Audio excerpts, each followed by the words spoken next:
قرآن مقدس کا 8واں سپارہ، 8ویں سپارے کے 2 حصے ہیں۔ پہلا حصہ سورہ انعام کے باقی حصے پر مشتمل اور دوسرا حصہ سورہ اعراف کے ابتدائی حصے پر مشتمل ہے۔ سورہ اعراف کے بقیہ حصے میں اللہ تعالیٰ نے سب سے پہلے رحمت عالم صلی اللہ تعالیٰ علیہ وسلم کو تسلی دی۔ اس صورت میں رسول کریم صلی اللہ علیہ وسلم کی تسلی کہ میرے پاک پیغمبر یہ لوگ ضدی ہیں، یہ آپ سے معجزات کا بے جا مطالبہ کرتے رہتے ہیں، اگر مردے بھی ان سے بات کرنے لگیں تب بھی ان کی ضد کا یہ حال ہے کہ یہ ایمان نہیں لائیں گے۔ کیا پوری کائنات کے لیے ایمان لانے کے لیے، اللہ تعالیٰ کی توحید کو سمجھنے کے لیے قرآن مقدس کا اتنا بڑا معجزہ کافی نہیں ہے؟ پھر اس کے بعد مشرکین کی 4 حماقتیں بیان فرمائیں کہ یہ لوگ جانوروں میں اللہ تعالیٰ کا حصہ اور اپنے شرکاء کا حصہ جن کو یہ اللہ تعالیٰ کی ذات عالی میں شریک کرتے ہیں الگ الگ کر دیتے ہیں، اور اگر شرکاء کے حصے کو اللہ تعالیٰ کے حصے میں خلط ہو جائے تو ہونے دیتے ہیں، لیکن ان کا ضمیر انہیں ملامت نہیں کرتا۔ اگر اللہ تعالیٰ کا حصہ شرکاء کے حصے میں مل جائے تو اسے برا نہیں سمجھتے۔ پھر اس کے بعد اللہ تعالیٰ نے جو بڑا اہم حکم ارشاد فرمایا کہ فقر اور عار کے خوف سے یہ لوگ بیٹیوں کو قتل کر دیتے ہیں۔ یہ گناہ آج بھی عام ہے، حمل کو گرا دینا اور اس طرح کی مختلف صورتیں ہیں اس کی، اللہ تعالیٰ ہماری حفاظت فرمائے۔ پھر اس کے بعد چوپایوں کی 3 قسمیں بیان کی، ایک جو ان کے پیشواؤں کے لیے مخصوص، دوسرے وہ جن پر سوار ہونا یہ منع سمجھتے ہیں، تیسرے وہ جنہیں غیر اللہ کے نام سے ذبح کرتے ہیں، اور پھر چوپائے کے بچے کو عورتوں پر حرام سمجھتے ہیں، اور اگر وہ بچہ مردہ ہوتا تو عورت اور مرد دونوں کے لیے حلال سمجھتے ہیں۔ پھر اس کے بعد اللہ تعالیٰ کی 2 نعمتیں اللہ تعالیٰ نے ارشاد فرمائیں، کھیتیاں، چوپائے، یہ اللہ تعالیٰ کی بہت بڑی نعمتیں ہیں۔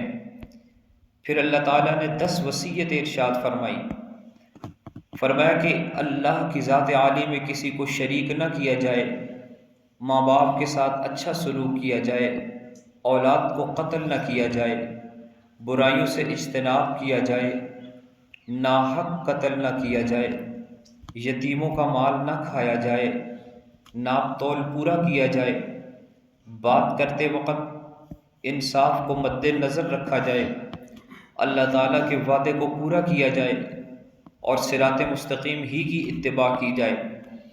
اور اس سورہ کے آخر میں اللہ تعالیٰ نے اپنے پاک پیغمبر صلی اللہ علیہ وسلم سے فرمایا کہ آپ بتا دیجئے کہ میری ساری عبادتیں، قل ان صلاتي ونسكي ومحياي ومماتي للہ رب العالمین، میری نماز، میری قربانی، میرا جینا اور مرنا، میری زندگی کی ایک ایک حرکت، میرا دیکھنا، میرا اٹھنا، میرا بیٹھنا، میرا قیام، میرا رکوع، میرا قعود، میرے ہاتھوں کو اٹھا لینا، میرا دینا، میرا لینا، میرا مال، میری دولت، سب کچھ اللہ ہی کے لیے ہے، اللہ کی ذات عالی کے لیے ہے، ارحم الراحمین کے لیے ہے۔ اور جو کوئی ارحم الراحمین کو پکارتا ہے اللہ تعالیٰ اسے کبھی بھی مایوس نہیں ہونے دیتے۔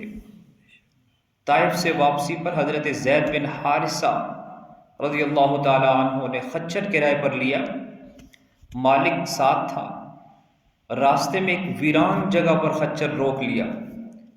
زید نے دیکھا انسانی ہڈیاں پڑی ہوئی ہیں، اور مالک کے تیور دیکھنے سے معلوم ہوتا ہے کہ یہاں لا کر وہ لوگوں کو قتل کر دیا کرتا تھا اور مال لوٹ لیا کرتا تھا، لیکن آج وہ جسے لایا ہے وہ کوئی اور نہیں بلکہ مصطفیٰ کریم محمد الرسول اللہ صلی اللہ تعالیٰ علیہ وسلم کے منہ بولے بیٹے حضرت زید بن حارثہ ہیں۔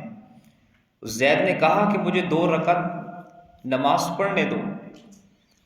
اس نے کہا کہ تم سے پہلے قتل ہونے والوں نے بھی نمازیں پڑھی تھی، لیکن کسی کی نماز نے اسے بچایا نہیں ہے، تم بھی پڑھ لو۔ زید نے نماز کی نیت باندھی، ہاتھوں کو اٹھایا، پھر جب خچر کا مالک نیزہ لیے ان کی طرف لپکا تو ان کی زبان سے ایک صدا نکلی، کہا یا ارحم الراحمین۔ فوراً ایک ہاتف غیبی، ایک آواز گونجی، لا تقتل، اسے مت قتل کرو۔ وہ ٹھٹک کر رہ گیا، حیران ہوا، ادھر دیکھا ادھر دیکھا، کوئی نہیں تھا۔ دوبارہ پھر حملہ آور ہوا تو زید نے ایک بار پھر کہا یا ارحم الراحمین، پھر آواز آئی مت قتل کرو اسے۔ وہ تیسری مرتبہ جب تیار ہوا تو زید نے ارحم الراحمین کو پکارا۔ وہ کیا دیکھتے ہیں کہ ایک سوار نیزہ تانے ہوئے آ رہا ہے جس کے کناروں پر آگ کا شعلہ ہے۔ اس نے آتے ہی خچر کے مالک پر وار کیا اور وہ وہیں بھسم ہو گیا۔ زید نے حیران ہو کر پوچھا کہ تم کون ہو؟ اس نے کہا میں 7ویں آسمان پر تھا کہ جب تمہاری پکار نے عالم بالا کو ہلا کے رکھ دیا تھا، اور جب تم نے دوبارہ پکارا تو میں حکم الہی سے آسمان دنیا پر پہنچ چکا تھا۔ جب تم نے تیسری بار پکارا تو میں تمہارے سامنے آ چکا تھا۔ علامہ سہیلی کے بقول یہ واقعہ رسول کریم صلی اللہ تعالیٰ علیہ وسلم کی حیات طیبہ کے زمانے کا ہے۔ مستدرک حاکم میں ایک روایت میں یہ بھی آتا ہے کہ ایک فرشتہ یا ارحم الراحمین کا جواب دینے کے لیے مقرر ہے۔ جب بھی کوئی اس اسم اعظم کے ساتھ اللہ کو 3 بار پکارتا ہے تو وہ کہتا ہے ارحم الراحمین تمہاری بات سننے کے لیے متوجہ ہے، آج جو کہنا چاہتے ہو کہو، یا ارحم الراحمین یا ارحم الراحمین یا ارحم الراحمین۔ ہماری عبادت، ہمارا اٹھنا اور بیٹھنا، ہماری پکار، سب کچھ اللہ ہی کے لیے ہے، اور جو کوئی خالص اللہ کو پکارتا ہے تو اللہ تعالیٰ یوں اس کی مدد کو آتے ہیں۔ سورہ انعام کے بعد 8ویں سپارے میں دوسری سورت سورہ اعراف ہے، اور سورہ اعراف میں اللہ تعالیٰ نے 5 باتیں ارشاد فرمائی ہیں۔ سب سے پہلے قرآن مقدس اللہ تعالیٰ کی بہت بڑی نعمت ہے، پھر فرمایا کہ تمکین فی الارض یہ میری بہت بڑی نعمت ہے، پھر فرمایا کہ انسانوں کی تخلیق یہ بھی میری بہت بڑی نعمت ہے، اور فرمایا کہ میں نے انسان کو مسجود ملائکہ بنا دیا، یہ بھی میری بہت بڑی نعمت ہے۔ اور پھر اس کے بعد 4 ندائیں ہیں۔ اس صورت میں اللہ تعالیٰ نے انسان کو 4 مرتبہ، یہ واحد صورت ہے کہ جس میں اللہ نے انسان کو 4 مرتبہ یا بنی آدم کہہ کر پکارا۔ کتنے پیار سے اللہ تعالیٰ پکار رہے ہیں۔ پہلی 3 نداؤں میں لباس کا ذکر، اور اس کے ضمن میں اللہ تعالیٰ نے مشرکین پر رد کیا۔ اسلام اتنا کامل، اتنا اکمل مذہب ہے کہ ہمیں لباس میں بھی اسلام نے بے مہار نہیں چھوڑا۔ آپ نے لباس پہننا کیسا ہے، اس کی شرائط کیا ہونی چاہیے، اللہ تعالیٰ نے اس کے متعلق پوری صورت نازل کر دی، اور فرمایا کہ مشرکین جو ننگے ہو کر طواف کرتے ہیں اور اس کو وہ عبادت کا، ان کا یہ دعویٰ ہے کہ یہ عبادت ہے، فرمایا کہ یہ سب جھوٹ بولتے ہیں۔ چوتھی ندا اس صورت میں اللہ تعالیٰ نے اتباع رسول کی ترغیب دی ہے۔ پھر اس کے بعد جنتی لوگوں کا اور جہنمی لوگوں کا مکالمہ ہے کہ جنتی لوگ کہیں گے کیا تمہیں اللہ تعالیٰ کے وعدوں کا یقین آ گیا ہے؟ اور پھر جہنمی لوگ اقرار کریں گے ہاں ہمیں اللہ تعالیٰ کے وعدوں کا یقین آ چکا ہے۔ جہنمی کھانا، جہنمی پینا مانگیں گے، لیکن جنتی ان سے کہیں گے اللہ تعالیٰ نے کافروں پر اپنی نعمتیں حرام کر دی ہیں۔ اور اس صورت میں اللہ تعالیٰ نے واضح طور پر اعلان کر کے فرمایا کہ جو لوگ اللہ کی ذات عالی کا انکار کرتے ہیں، اللہ تعالیٰ کے ساتھ کفر کرتے ہیں، اللہ تعالیٰ کی نافرمانیاں کرتے ہیں، فرمایا کہ وہ کبھی بھی جنت میں نہیں داخل ہو سکتے، حتیٰ یلج الجمل فی سم الخیاط، جیسے کہ ایک سوئی کے ناکے سے اونٹ داخل نہیں ہو سکتا، جیسے اس کا داخل ہونا محال ہے، ناممکن ہے، ہو نہیں سکتا۔ یہ مثال دے کر اللہ تعالیٰ نے فرمایا کہ اسی طرح یہ لوگ بھی کبھی جنت میں داخل نہیں ہو سکتے۔ پھر اپنی قدرت پر اللہ تعالیٰ نے دلائل ارشاد فرمایا کہ یہ بلند و بالا آسمان میری قدرت کی بڑی دلیل ہے۔ تم آسمان کی طرف نگاہیں اٹھاؤ گے تمہیں تمہارا رب سمجھ آئے گا، وسیع و عریض عرش کو دیکھو گے رب سمجھ آئے گا، رات کا جانا دیکھو، دن کا آنا دیکھو، رات کے اندھیرے دیکھو، دن کے اجالے دیکھو، تمہیں تمہارا رب سمجھ میں آئے گا۔ اور پھر تاریک راتوں میں چمکتے شمس و قمر دیکھو، ستاروں کو روشن دیکھو، تمہارا رب نظر آئے گا۔ ہوائیں چلتی ہوئی دیکھو، بادلوں کو اٹھتے ہوئے اور چلتے ہوئے دیکھو، تمہارا رب سمجھ میں آئے گا۔ فرمایا کہ زمین سے نکلنے والی نباتات کو دیکھو گے تب بھی تمہارا رب تمہیں سمجھ میں آئے گا۔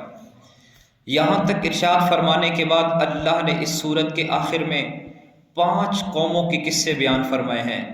سب سے پہلے قوم نوح کا قصہ، پھر قوم عاد، پھر قوم سمود، پھر قوم لوط، اور پھر حضرت شعیب علیہ السلام کی قوم مدین۔ اور ان قصوں میں سب سے پہلے رحمت عالم صلی اللہ علیہ وسلم کو تسلی دی ہے، اور پھر آپ صلی اللہ علیہ وسلم کو اچھے اور بروں کے انجام کی خبر دی ہے، اور پھر ساری انسانیت کو بتایا کہ جو لوگ نیک اعمال کرتے ہیں ہم انہیں یوں بچایا کرتے ہیں، اور جو برے کام کرتے ہیں ہم انہیں یوں صفحہ ہستی میں نشان عبرت بنا دیا کرتے ہیں۔ پھر ان قصوں میں یہ بتایا کہ اللہ کے ہاں دیر ہے لیکن اندھیر نہیں ہے۔